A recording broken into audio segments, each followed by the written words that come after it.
Programang ito ay rated SPG, striktong patnubay at gabay ng magulang ang kailangan.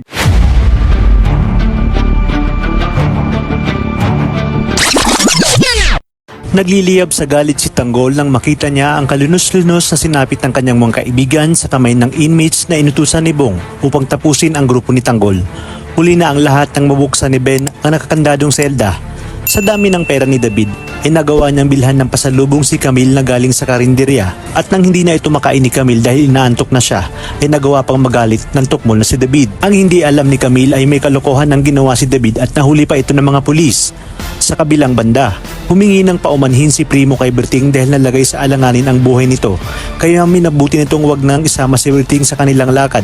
Ngunit ginit ni Berting na may dahilan kung bakit siya binigyan ng pangalawang buhay at ito ay para ilatad sa publiko kung gaano kasama si Agustos. Mas lalong kinilig si Mokang dahil sa pasurpresang inihanda nito para sa kanyang asawa. Humingi siya ng tawad sa kanyang asawa dahil pakiramdam niya hindi siya nakapokus samantala ngayong araw ang unang honeymoon nila bilang mag-asawa. Dagdag pa ni Ramon na wala nang pwedeng umagaw sa kanya kay Mokang dahil makakapatay umano siya ng tao.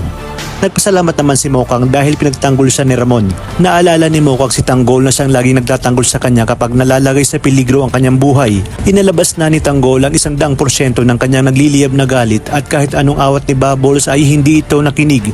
Harap-harapang nakita ni Bubbles kung paano pinatay ni Tanggol ang mga inmates na siyang namubog sa kanyang mga kaibigan. Natigilang ito nang dumating na si Espinas at nagpaputok ng baril. Ang mga dapat nating abangan ngayong Martes. Sa Bartolina ang bagsak ni Tanggol at Ben dahil sa nangyaring riot. Muling pinaalala ni Bubbles na di ba umano, pinagsabihan niya na ito na huwag makikipag-away dahil dobleng parusa ang mangyayari kay Tanggol. Habang nasa Bartolina si Tanggol ay ipapatawag ito ni Espinas dahil siya ang gagawin itong pamalit kay Bong dahil sa kapalpakan ni Bong. Napatayin nga itong si Sibilya.